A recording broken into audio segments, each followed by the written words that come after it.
channel. My name is Jenna if you are brand new here. Now, I just returned from our very first plane trip with our son Henri. He is just shy of 18 months. We've been saying 18 months essentially since he was like 16 months because it's just easier to round up. So he's almost 18 months. He will be on the 17th of April. So he is a very rambunctious toddler. He is very active, and we just tackled our first plane trip with him. We've taken him on many road trips. My husband's family lives in Oregon. We live in Nevada, so we visited their family a lot. So he's very used to trips in the car, but we haven't actually had a plane trip with him yet. We have not flown, and so his first flight was on April 6th when we went to Dallas. We actually went to Dallas, we stayed in Fort Worth, and we did that for the solar eclipse that was happening. We wanted to see it in its full totality. We saw the 2017 solar eclipse and had such an incredible experience. We went to Eastern Oregon in order to see that one, and so we wanted to see it again. We love eclipses, we're eclipse chasers, so we decided to go to Dallas and bring our little son along. Now, traveling with a toddler, as you can guess, or maybe already know, is a very interesting experience. I think probably traveling with an infant would be far easier, but would come with kind of different challenges in terms of their feeding schedules and napping schedules are a little bit more intensive than a toddler, but a toddler is more active than an infant. And so I feel like each stage probably has its own challenges. We didn't actually have to experience that with flying with Henri, but we learned some things, both from what we did well and our mistakes that we made on this past trip. I myself was actually looking for content just like this before we traveled with Henri for the first time, specifically on a plane. I didn't know how we would be able to lug around all of the things that he needs, from his pack and play to his pack and play mattress to having a high chair for him to a stroller or a car seat. There is just so much luggage that a baby needs, and so I did not know how it was going to be possible or how we were going to tackle it with a toddler or baby, and so we figured it out. We learned by trial by fire, and so I want to share some of what worked and some of what didn't work with you today so that maybe your travel experience can be slightly smoother than ours. So tip number one is a tip that I received from watching some other videos. It is such a good idea, and we decided to use it this trip. And it is to help save some space in your luggage. Buy things at your destination and not before you go in bulk. So for example, diapers, milk, if they're on something like 2% milk, or a formula that you can buy in a local store when you get there, or snacks, food, anything like that. You don't have to bring it all in bulk. Specifically, the diapers hack was really helpful for us. You can just buy at your destination. So pack enough to get to your destination, and then a little extra just in case there's any mishaps and you need an extra diaper or some extra wipes or something. We did not pack all the diapers that he needed. We just packed the diapers that we needed for the flight in his diaper bag, and then we saved all of that space in his luggage that we checked. Tip number two is to check for add-ons where you're going. Now, this might be at your hotel, it might be at your Airbnb, it might be through your rental car company. Depending on what kind of trip you're doing or where you're going, there may actually be add-ons such as a crib or a high chair. There were many Airbnbs in the city of Dallas that said and advertised that they have a travel crib, that they had a high chair, all of this stuff. And so depending on where you're going, you can actually add those things on. We actually decided cost-wise, we didn't have the arms to carry everything that we were going to add on Henri's car seat through our rental car company. So we just decided to go ahead and pay for the car seat and added it on through our rental car company. That way we would have less to carry. So depending on where you're going or where you're staying, there may actually be an add-on available to you. So be sure that you check before you go, because that could save you time, money, and space when traveling to your destination. That could be so valuable. Tip number three, especially for a toddler, is to travel with novel toys and favorite foods. So you I'm sure no. Toddlers can be very picky eaters, and so you don't want to try new snacks or new foods while you're traveling. Just bring their favorites, the ones that they will really like, because a sleep deprived and hungry toddler is going to make for a terrible combination. So make sure you pack their favorite foods, the stuff that they go to, they love eating, even if it may not be the most nutritious choice.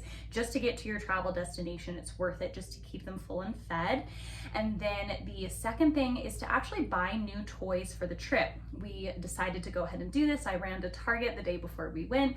I bought some really toys that didn't have a lot of parts but were small and very sensory, because Henry is very much into touching and holding and pressing toys right now. And so I got him a few handheld toys that were like that, and those were so important to have on hand. I literally had like a rotation of toys, like, okay, try this one, and then it would keep him busy for maybe 10 minutes, and I'm like, rotate to the next one. And so that's just what we had to do for him, because he has such a short attention span. He's always off to the next thing. But by having novel toys that caught his attention versus bringing toys that he's already familiar with and he's not going to be interested in, so would definitely recommend doing that. I am actually thinking about taking those toys that we flew with, because he was really interested in them, and hiding them for the next trip that he takes. We are going on another plane flight in August, and so he should be within the age range of still wanting those toys. And so that could be a trick too, that you have a designated like plane toys that you only bring for traveling trips if you find one that's really interesting for them. So just make sure you bring novel toys, brand new toys if you can. You can even find them that's affordable. You don't have to spend a lot of money before your trip in order to do this. You can even set aside potentially toys that they're really interested in at home and just take them away for maybe a month or two before your trip if it's planned out in advance, because then they can have something novel and new when the travel day happens. And then favorite foods as well. Just keep them full with food is what we found to be the golden combination. Tip number 4 is based off of a mistake that we made. So I figured this would happen, but I know that Henry likes screen time with Miss Rachel. That is the only show that keeps his attention. We've tried other shows to try to keep him engaged, and he's just not interested in anything else right now. And so that is the one show that works for him. However, he is very small, and so we didn't know how headphones were gonna work, because he hates hats, he hates things on his head.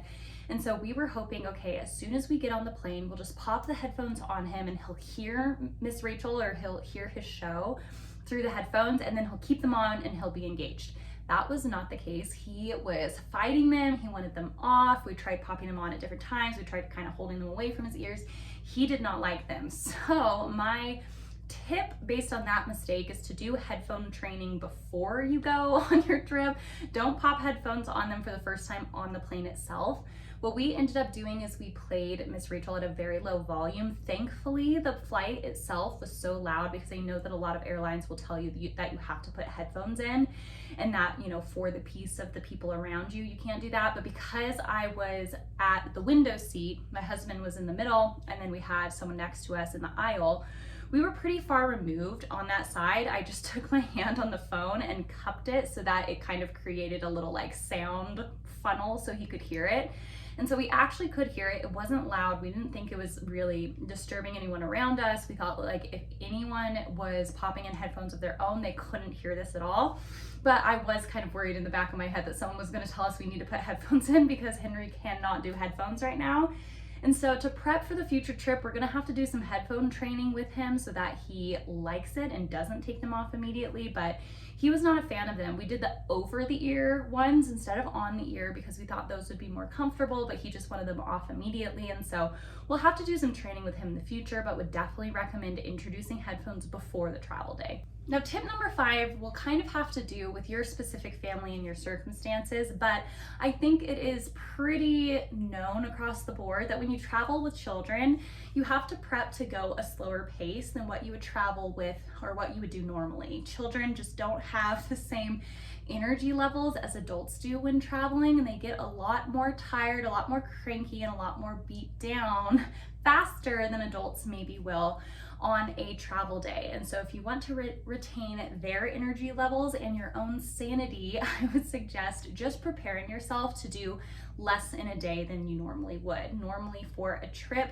I would want to maximize the vacation. And so I would prep out, okay, we're going to eat dinner here at this really good place. And then for the afternoon, we're gonna do this. And for the morning, we're gonna do this. And then the next day we'll have brunch here. And so I'll kind of plot it out. But for this trip, I just said, okay, here's our one activity per day. Our one thing a day. Today we're gonna go to the Dallas Botanical Gardens. And then the next day we're going to go to this farmstead to view the eclipse. And then the third day we're going to go to the Dallas Aquarium. And then if we can fit in anything else, sometimes we would do a park walk. Another day we went to a barbecue place. But I really just paced for a really slow pace, or I really just prepared for a really slow pace. And that helped really manage expectations so that I didn't feel like I was pushing our family too hard. I didn't feel like I was pushing Henri too hard. And I wasn't disappointed at all because I was totally prepared to go at a slower pace for this trip. So I would just prepare yourself mentally to go slightly slower. There's this quote that I saw right after the trip that says, if you want to go fast, go alone. If you want to go far, go together. And so I think that should be the anthem of family travel because it is so true. 6 is just a really quick packing tip, and that is baby hand sanitizer. So I don't love all of the alcohol that is in normal hand sanitizer, especially if your baby is really like hands and mouth, like Henri even still is as an 18-month-old. And so we purchased baby hand sanitizer that's foamy and it's safe for them to consume, not obviously in large quantities, but it's a lot better than adult hand sanitizer. And so that is super helpful when they're putting their hands on all kinds of things when you're traveling. Like, you are not going to be able to stop necessarily all the things that they're going to want to touch in public when you're traveling. And so if you're someone who tries to kind of mitigate germs or just try to prevent getting sicknesses or picking up bugs while you're traveling, I would definitely recommend investing in a baby hand sanitizer before going. It's super helpful. We used it a lot. We used it for ourselves. And so I would definitely recommend it. Tip number 7 is to pack your personal items on the plane as light as possible. This is from a mistake that we made where we kind of were in a rush at the end, throwing things in our bag, saying, hey, I'll put this in mine. Hey, put this in his diaper bag. And we ended up packing those backpacks a little bit too full so that we're constantly in and out of the bags. With Henri being so restless, we're like, okay, give him this snack, give him this toy. We're grabbing a lot out of our bags. Like, okay, now he needs a tissue. Okay, now he needs a wet wipe. Like, we had to constantly go in and out of the bags. And having them be light and easy to access is so important. Okay, tip number 8 is kind of up for debate, and that rhymes, but it is a tip that we decided to do, but it's totally up to each parent and how they do their sleep schedule, sleep routines, totally up to each parent. This is just what we did and what worked for us, and so it's a tip if someone is doing something similar to us. Now, Henri is very regulated in terms of his sleep. He goes to bed at the same time every night. He takes a nap at the same time every day, and so he is very, very regulated, very consistent with his sleep. He doesn't love to sleep on the go, and so we did struggle on the plane with that. But once we got to our destination, we actually decided to keep his schedule to Pacific time. So we are on the Pacific time zone. We traveled and went to Central time. I believe it was 2 hours ahead. And so we decided to keep his schedule on Pacific time rather than shifting it to Central time, because we didn't want to have the kind of struggle that it would take trying to put him to bed when he isn't quite tired, being a little bit early, and then also trying to switch back to that in a couple days back to Pacific time. So we just ended up putting him to sleep 2 hours later than he would normally go to bed according to the clock, but his internal circadian rhythms were completely consistent. And it was the easiest thing. He slept through the night completely every single night. He did not have a problem. He took naps, very, very long, good naps while we were there. And then he went right back into his schedule as soon as we got home. And so I know that this isn't the most practical advice. If you're not changing time zones, it doesn't apply to you. If you're changing large time zones, like 12-hour time zones, this is going to be a way different story for you to work through. Or if your baby is not a consistent sleeper and just kind of naps sporadically, then also this isn't going to apply. But if you happen to have a similar experience to us, If you have a regulated sleeper and you're doing a small time change, I would just say keep their home schedule, because that's going to be the easiest to transition. They're not going to have a problem falling asleep because their circadian rhythm is going to be consistent, and you're going to have an easy transition when you come home. Tip number 9 is just something that I didn't know before traveling with a toddler, but you can actually check one stroller and one car seat for free per child. Now, you will want to keep in mind how much hands you have, how many hands you have to carry things, because we decided not to carry a car seat with us because we were going to go with a rental car company. We added it on with our rental car company for this trip. And so that worked out well for this trip, and we wouldn't have actually had the hands to carry everything. Our hands were full as it was. I had a backpack and I was pushing Henry in his stroller that we just ended up gate checking because it was small, it could go through the scanner. And so we actually just purchased a small travel stroller that could fold up really small, go through the security scanner easily, and then we could gate check it for free. And so that's what we decided to do for this trip. Totally up to you and how you want to travel with that. Just be wary of how much you can carry. Okay, tip number 10 is something that we didn't bring with us, but we probably will next time, is for a toddler to have some kind of baby sling, baby carrier. Henry outgrew the carrier that we used for him when he was an infant. He's too big for it now, and so we need to kind of have a different one with his improved weight or his larger weight, his gained weight now that he is 18 months old. Maybe one of those seats where he sits on the side, or a sling where you can kind of put a toddler in a sling, just something to carry them, because definitely kids don't love being in a stroller for an extended period of time. Henry was constantly, he's learned this, it's his new thing where he just asks for up all the time and he puts his hands up. And so as we were going through the airport, he would constantly just be like, up! He wanted out of the stroller. And so we would like take him out, put him in, take him out, put him in. And so it was this constant back and forth. And I definitely wish that I would have had something. He's not super heavy, but it would have just made things easier. And so for next time, we'll definitely get something like that just to make walking through the airport a little bit easier with him for when he wants out of the stroller. But yeah, I would definitely recommend something like that in order to bring your baby through all of the walking that you're gonna do. So those are the tips and tricks that I have based on our travel. I will definitely link down below all of the stuff that we purchased for this trip that was so handy. Specifically, one thing that we did too for a high chair replacement was to grab this seat that was collapsible, really easy. It fit within his luggage easily, and you can connect it to any kind of chair. And so we could bring that into a restaurant that maybe wouldn't have a baby high chair. Super helpful for things like that. We didn't end up having to use it at a restaurant, but we used it within the Airbnb for his little high chair at the Airbnb. And so I loved using that. We'll definitely link that down below, in addition to the hand sanitizer I mentioned, in addition to the travel stroller that we used. It was very light, very easy to maneuver, very easy to pop in and out. I really liked it for that. So I will definitely link that down below, and it fit through scanners super easily. But thank you so much for watching this video. I am so grateful that you did. If you liked it, please remember to give it a little thumbs up and to subscribe to my channel for content that might be similar to this in the future. I cannot wait to catch you on the next video. Bye, friends.